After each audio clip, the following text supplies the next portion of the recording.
আচ্ছা, আমার আজকের রেসিপিটা কি হতে পারে কেউ কি বলতে পারবেন? দেখেন তো কেউ বলতে পারেন কিনা। প্রথমেই যদি কেউ বলতে পারেন তাহলে প্রথমেই ভিডিও দেখার আগেই কমেন্ট করে জানায়েন যে কে বলতে পারেন দেখব।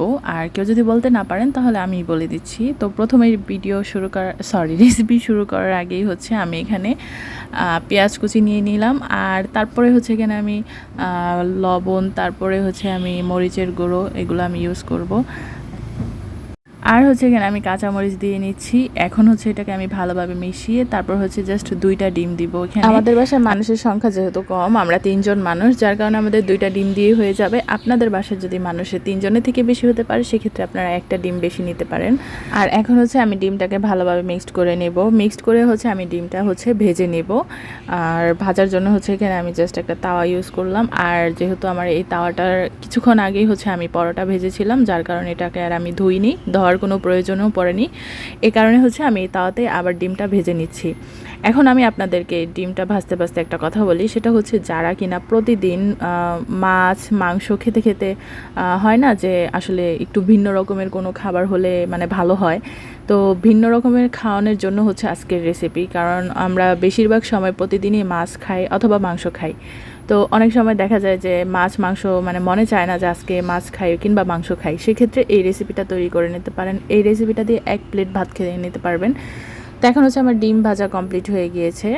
তো আপনাদের সাথে ডিম ভাজতে ভাজতে আমি বলেই নিলাম যে যাদের মাছ মাংস খেতে মনে চাবে না যেদিন, আপনারা ওই দিনকে এই রেসিপিটা বানিয়ে খেতে পারেন। আমার যেদিন মাছ মাংস খেতে মনে চায় না, আমি ওই দিনই এই রেসিপিটা তৈরি করি, যার কারণে আপনাদের সাথে আজকের এই রেসিপিটা শেয়ার করা। তো এখন হচ্ছে আমি প্রথমে এখানে আলু কুচি করে নিয়েছি। আগে থেকে আলুগুলো আমি কেটে তারপর ভালোভাবে পরিষ্কার করে নিয়েছি। আর নিয়ে নিয়েছি আমি 1 কাপের মতন ডাল। আর এখানে দিয়ে দিচ্ছি টমেটো। তো এখন হচ্ছে আর এখানে আমি পেঁয়াজ দিব, রসুন দিব, আর হচ্ছে কাঁচামরিচ দিয়ে দিব। ঝালের পরিমাণটা আপনাদের অনুযায়ী। আমি সবসময় আমার ভিডিওতে একটা কথা বলি যে পরিমাণ বলতে আসলে কোনো মাপ নেই। পরিমাণ হচ্ছে আপনার ঘরের সংখ্যা অনুযায়ী আপনারা পরিমাণ করবেন। আপনি যদি 2 জন মানুষ হন সেই পরিমাণে আপনি সব কিছু ইউজ করবেন। যদি 3 জন হন সেক্ষেত্রে আপনার পরিমাণটা আরেকটু বাড়বে। তো এটাই হচ্ছে আসলে পরিমাণ। তো এখন হচ্ছে আমি এখানে লবণ দিয়ে দিচ্ছি স্বাদ মতন। তারপরে হচ্ছে আমি ধনিয়ার গুঁড়ো, তারপরে আমি এখানে হচ্ছে মরিচের গুঁড়োটা আমি একটু কম ব্যবহার করলাম, আর হলুদ গুঁড়ো দিয়ে দিব। এরপর হচ্ছে আমি এখানে আদা রসুন বাটাটাও আমি এখানে ব্যবহার করব।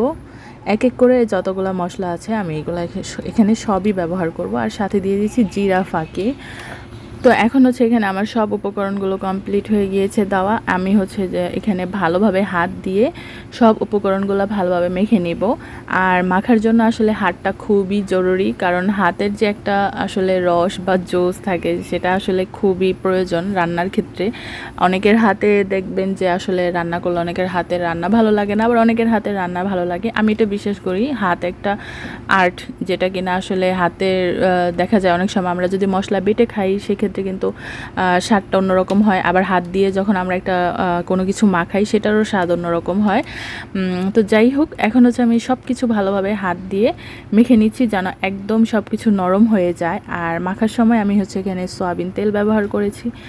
আমার রান্নার যে তেল, আমি তেলের পরিমাণটা একটু কমই দিয়েছি, বেশি দিইনি, যেহেতু এটা আসলে একটা ডালের রেসিপি। সো ডালের রেসিপিতে আসলে তেলের পরিমাণ বেশি দেওয়া লাগে না, অল্প দিলেই হয়।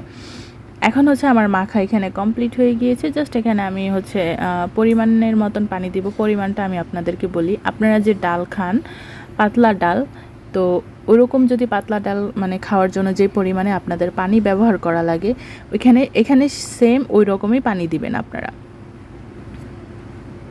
তো এখন হচ্ছে আমার ডালের জন্য যে পরিমাণে পানি লাগে আমি ওই পরিমাণেই পানি দিলাম, দিয়ে হচ্ছে আমি এখানে ঢাকনা দিয়ে ঢেকে রেখে দিব কিছুক্ষণের জন্য। জাস্ট বলক আসা অপেক্ষার পর্যন্তই আমি এখানে ওয়েট করব।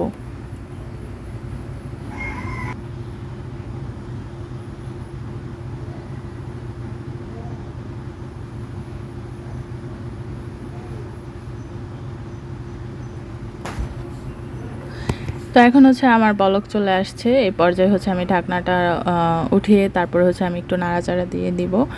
আর দেখব যে এখানে কতটুকু যে আমি সব উপকরণগুলো ব্যবহার করলাম কতটুকু সিদ্ধ হয়ে আসছে। যদি সিদ্ধ না হয়ে আসে তাহলে সেক্ষেত্রে আমি আবারও ঢাকনা দিয়ে ঢেকে আবারও কিছুক্ষণের জন্য অপেক্ষা করব। এরপরে হচ্ছে আমি আবার আরেকটু সময় পার হয়ে গেলে আমি হচ্ছে এটাকে একটা ডাল ঘুটনি দিয়ে এটাকে ভালোভাবে আমি ঘুটে নেব। এই রেসিপিটা একেবারেই সহজ। আপনারা যেভাবে ডালটা রান্না করেন সেভাবেই রান্না করতে হবে। এখানে কোনো আসলে ঝামেলার কোনো কিছু নাই। জাস্ট আমরা যখন ডাল সিদ্ধ হয়ে আসে তখন আমরা কি করি, ডাল ঘুটনি দিয়ে ডালটা ঘোটা দিই।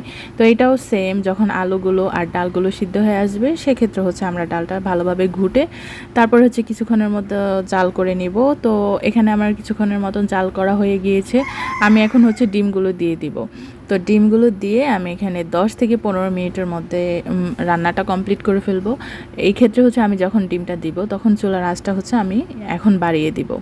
বাড়িয়ে দিয়ে তারপরে হচ্ছে আমি এখানে রান্না করব। আর এখন হচ্ছে আপনারা যদি কেউ চান এখানে ধনিয়া পাতা কুচি ব্যবহার করতে পারেন। আমার বাসায় নাই, তার কারণে আমি করি নাই। তো এই পর্যায়ে আমার রান্নাটা কমপ্লিট।